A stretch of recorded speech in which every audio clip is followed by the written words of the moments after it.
बिस्मिल्लाहिर्रहमानिर्रहीम एंड अस्सलाम वालेकुम स्टूडेंट्स, मैं हूं आपका फिजिक्स टीचर करीमुल्लाह। स्टूडेंट्स, आज हमने बैंकिंग ऑफ रोड का टॉपिक पढ़ना है। ये टॉपिक हम क्यों पढ़ते हैं, इसके पीछे रीजन क्या है। आपने देखा होगा कि अगर एक गाड़ी किसी टर्न में मुड़ती है, यानी किसी मोड़ में मुड़ती है और इसकी स्पीड लो हो तो वो आसानी के साथ मुड़ जाती है। टर्न में मुड़ते हुए इस गाड़ी पे कितने फोर्सेस हैं, अगर हम इसकी बात करें, जैसे ये कोई सर्कुलर ट्रैक है या ये कोई टर्न है और इसमें ये वाली गाड़ी जा रही है, तो इस पर हम देखेंगे कि एक फोर्स है इसका वेट जो कि है downward, W is equal to mg। एक फोर्स इस पे लगेगा ऊपर की तरफ जो कि होगा normal force and this is upward. तो आप देख रहे हैं कि नॉर्मल फोर्स और वेट एक दूसरे को बैलेंस कर रहे हैं। इस वक्त चूंकि गाड़ी ने टर्न में मोड़ना है तो हम गाड़ी की स्टीयरिंग व्हील को मोड़ देते हैं बिल्कुल टर्न के मुताबिक, और जिस डायरेक्शन में हमने गाड़ी की स्टीयरिंग व्हील को मोड़ा है उसी डायरेक्शन में गाड़ी के टायर मुड़ जाते हैं। अब यहाँ पे होता यह है कि गाड़ी के टायर और सड़क के दरमियान होता है कांटेक्ट, और इस कांटेक्ट की वजह से पैदा होता है फ्रिक्शन, और ये फ्रिक्शन फोर्स प्रोवाइड करता है नेसेसरी सेंट्रीपिटल फोर्स। और ये नेसेसरी सेंट्रीपिटल फोर्स जो है इसकी डायरेक्शन होती है towards the centre of the track या towards the centre of the curve. तो ये हो गया सेंट्रीपिटल फोर्स, और ये सेंट्रीपिटल फोर्स प्रोवाइड किया है फ्रिक्शन फोर्स ने। तो इस तरीके से गाड़ी विद लो वेलोसिटी या कोई भी vehicle with low velocity easily move कर जाता है इस कर्व में, इस ट्रैक में। लेकिन अगर सिचुएशन चेंज हो जाए और बारिश हो जाए जिसकी वजह से ये जो रोड है ये क्या हो जाए, स्लिपरी, और इसके अलावा हाई स्पीड के साथ हम इस गाड़ी को इस मोड़ में मोड़ना चाहें, तब क्या होगा, तब होगा ये कि ये जो गाड़ी की टेंडेंसी ऑफ मोशन है, यानी गाड़ी का जो इनर्शिया है वो ये है, वो इस डायरेक्शन में है। ये जो गाड़ी है ये जाना चाहती है इस डायरेक्शन में, लेकिन हम स्टीयरिंग व्हील को घुमा के इसकी टायर को भी घुमा के ऐसे इसको मूव करवा देते हैं। तो friction force centripetal force provide कर देता है। लेकिन अगर ये रोड गीली हो, बारिश हो चुकी हो और इसके अलावा स्पीड भी हाई हो, तो फिर ये फ्रिक्शन इतना ज्यादा नहीं होगा कि ये नेसेसरी सेंट्रीपिटल फोर्स प्रोवाइड कर सके, और गाड़ी का खतरा है कि वो क्या कर जाए, वो ओवरटर्न कर जाए, या हम कह सकते हैं कि गाड़ी क्या हो जाए, स्किड ऑफ हो जाएगी, यानी फिसल के इस रोड से निकल जाएगी। और किस डायरेक्शन में निकलेगी, जिस डायरेक्शन में उसका इनर्शिया होगा, जिस डायरेक्शन में उसकी टेंडेंसी ऑफ मोशन होगी। तो ये हो गया आज का प्रॉब्लम, और इस प्रॉब्लम को सॉल्व करने के लिए हमें क्या करना होगा, हमें करना यह होगा कि हम इस रोड के इस आउटर एज को ऊपर उठा लें और ये जो अंदर वाला पार्ट है ये नीचे ही रहे, यानी हम रोड को ऐसे कर दें। जब इसका एक किनारा उठा देंगे और दूसरा किनारा नीचे रहेगा एक खास एंगल के साथ, तो इस रोड में स्लोप बन जाएगा, और फिर इस रोड में हम हाई वेलोसिटी के साथ भी या किसी स्पेसिफिक वेलोसिटी के साथ हम मूव कर जाएंगे इस कर्व के अंदर, और इसी प्रोसेस को हम बोलते हैं रोड बैंकिंग। ठीक है, तो ये जो बैंक्ड रोड होता है ये एक खास स्लोप के साथ होता है, और इस स्लोप की डायरेक्शन होती है इनवर्ड। यानी आप ये देखें, पहले ये रोड स्मूथ था और प्लेन था, उसके बाद हमने इस रोड का ये वाला साइड ये ऊपर उठा दिया है और ये वाला साइड नीचे ही है, और ये हो गया एंगल थीटा। तो ये रोड कुछ इस तरह बन जाएगा, इसको हम बोलते हैं बैंक्ड रोड, और ये स्लोप हो गया। तो स्लोप आप देख सकते हैं ना कि ये आउटर टू इनर है, यानी कुछ इस डायरेक्शन में है, तो इसमें गाड़ी easily with high velocity move कर सकती है। तो इसलिए बैंकिंग ऑफ रोड को हम डिफाइन कैसे करेंगे, a road with an upward slope towards the center of a curved track designed to keep the vehicle on the track at high speed is called banked road or road banking। तो किसी road को upward slope के साथ बनाना ये है upward slope, और ये slope होगा towards the centre of the curve track, ठीक है, ऊपर से नीचे की तरफ होगा ये slope, to keep the vehicle on the track at high speed. और फिर जो है ना, इस पे हाई स्पीड के साथ भी ये व्हीकल जा सकेगा, क्योंकि तब उसको नेसेसरी सेंट्रीपिटल फोर्स मिलेगी। और ये सेंट्रीपिटल फोर्स कौन प्रोवाइड करेगा? क्या ये सेंट्रीपिटल फोर्स फ्रिक्शन प्रोवाइड करेगा? तो हमारा आंसर ये है कि आइडियल बैंकिंग ऑफ रोड में ये centripetal force friction force provide नहीं करेगा। तो फिर कौन करेगा? इसका जवाब अभी ढूंढते हैं।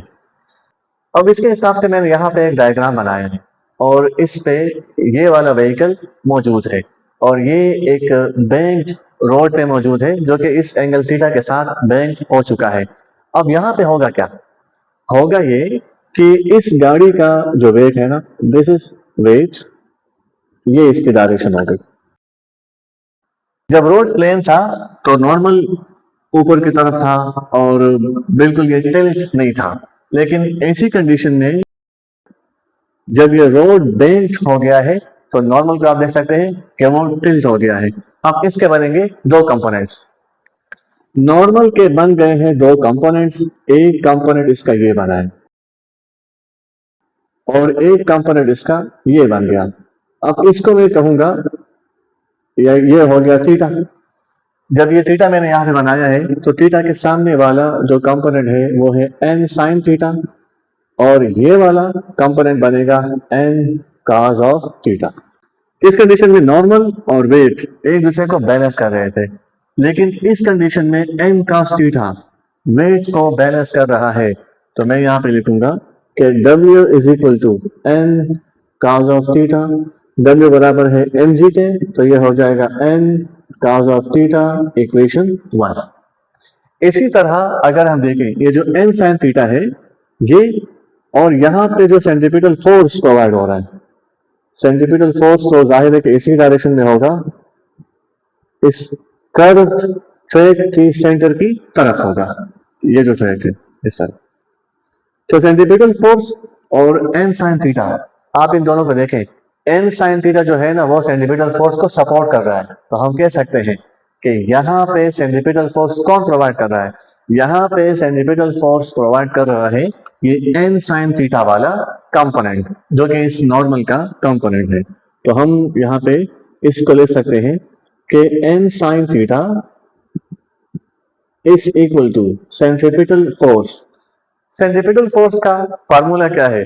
Fc is equal to mv square divide by r। तो इसकी जगह हम यहाँ पे लिख लेंगे mv square divide by r is equal to n sin theta. तो ये हो गया इक्वेशन 2। हमने ये एंगल मालूम करना है, और इसके अलावा ये जो व्हीकल है ये किस स्पीड के साथ जा सकता है, उस स्पीड का फार्मूला भी हमने मालूम करना है। इसके लिए हमने करना क्या है? हमने करना यह है कि इक्वेशन 1 और 2 इन दोनों को एक दूसरे पे डिवाइड कर देंगे। So dividing equation 2 by 1। तो यहाँ पे mv square divide by r is equal to n sin theta, and इसको डिवाइड करेंगे।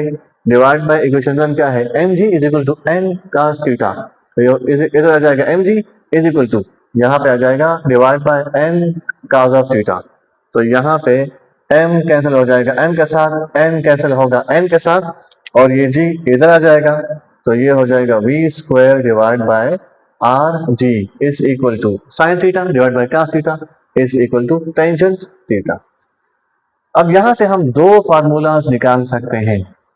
एक फार्मूला तो मैं इस तरीके से मालूम कर सकता हूं कि बोथ साइड्स को आर जी के साथ कर देंगे मल्टीप्लाई, यानी कुछ इस तरह V square divide by R G multiply by R G is equal to R G tangent theta, ये दोनों कैंसिल, तो V square is equal to R G tangent theta under the root लेंगे, under root लेंगे both sides, तो ये हो जाएगा v is equal to R G tangent theta under root.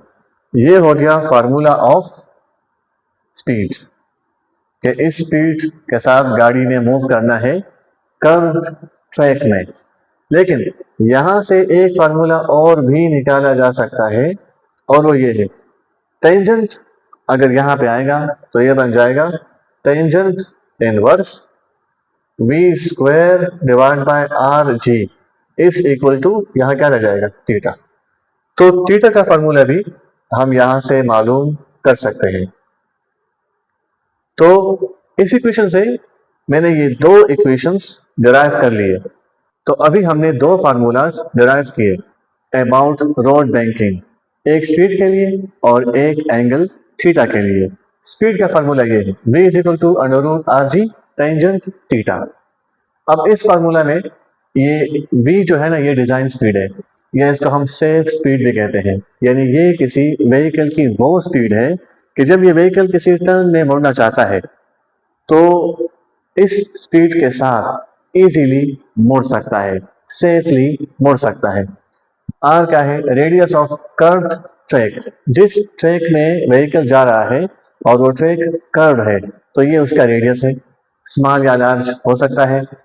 Theta is angle of banking, ये जो theta है this is angle of banking, या इसको बैंक एंगल भी कहते हैं। जी इज ग्रेविटेशनल एक्सेलरेशन। अब ये जो एंगल ऑफ बैंकिंग है इसको हम डिफाइन कैसे करेंगे, the angle eight which the road is inclined is called angle of banking और बैंक एंगल, यानी वो वाला एंगल जिसके साथ आपने रोड को इंक्लाइन किया हुआ है उसको हम बोलते हैं बैंक एंगल। थीटा जो है ये डिपेंड करेगा आर पे, क्योंकि ये देखिए आप मौजूद है फार्मूला में, और थीटा डिपेंड करेगा वी पे यानी स्पीड पे और रेडियस ऑफ द ट्रैक पे, but independent of the mass of the vehicle.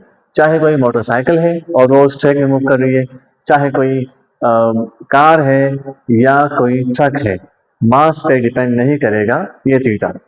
ये जो वेलोसिटी है ये आर पे डिपेंड कर रही है, यानी अगर आप किसी ट्रैक में मूव कर रहे हो और उस ट्रैक का रेडियस स्मॉल है तो फिर आपको स्पीड भी स्मॉल रखनी होगी, क्योंकि दोनों का डायरेक्ट रिलेशन है।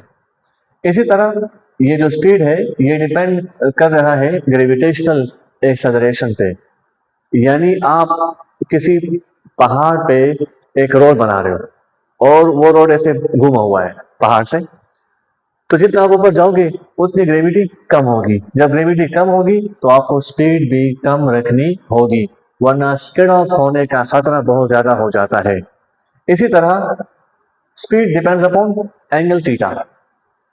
अगर एंगल थीटा बिल्कुल जीरो है तो फिर आपको स्पीड बहुत कम रखनी होगी, क्योंकि आप किसी प्लेन कर्व में मूव कर रहे हो। लेकिन अगर थीटा मौजूद है, थीटा बढ़ रहा है, इंक्रीज हो रहा है, तो फिर आप उसी के हिसाब से स्पीड को बढ़ा सकते हो, क्योंकि यहाँ पे स्पीड और इस एंगल थीटा का भी डायरेक्ट रिलेशन मौजूद है। इसी तरह अगर हम यहाँ देखें, ये जो बैंक एंगल है इसका स्पीड के साथ डायरेक्ट रिलेशन है, जो कि हमने पहले भी यहाँ पे पढ़ा। अगर आप देखें कोई प्लेन रोड हो ना, प्लेन ट्रैक है इसे सर्कुलर, और इसमें कोई बैंकिंग मौजूद नहीं है, तो फिर आपको करना क्या है कि इसका रेडियस बढ़ा दें। जब रेडियस बढ़ेगा तो उसकी वजह से आप एंगल बहुत स्मॉल रखेंगे, तो फिर आप हाई स्पीड के साथ उसमें गाड़ी को मूव करवा सकते हो, टर्न ले सकते हो। लेकिन अगर इस तरह हो कि आप जा रहे हो पहाड़ों पे और पहाड़ों पे ऐसे सड़क मौजूद है जो पहाड़ से घूमी हुई है, तो उस वक्त को ग्रेविटी की वैल्यू कम होना शुरू हो जाएगी। तो जब ग्रेविटी की वैल्यू कम होना शुरू हो जाएगी तो यहाँ पे आप देख रहे हैं कि ग्रेविटी और ये बैंक एंगल दोनों आपस में क्या है, इनवर्सली प्रोपोर्शनल। तो जब ग्रेविटी की वैल्यू कम होगी तो आपको रोड बैंकिंग जरूर करनी होगी और इस एंगल को ज्यादा रखना होगा, ताकि अगर आप थोड़ी स्पीड के साथ भी जाना चाहते हैं तो आप जा सकते हैं। तो स्टूडेंट्स ये था हमारा आज का लेक्चर। इंशाल्लाह नेक्स्ट लेक्चर में आपसे मुलाकात होगी, तब तक के लिए इजाजत दीजिए। अल्लाह हाफिज।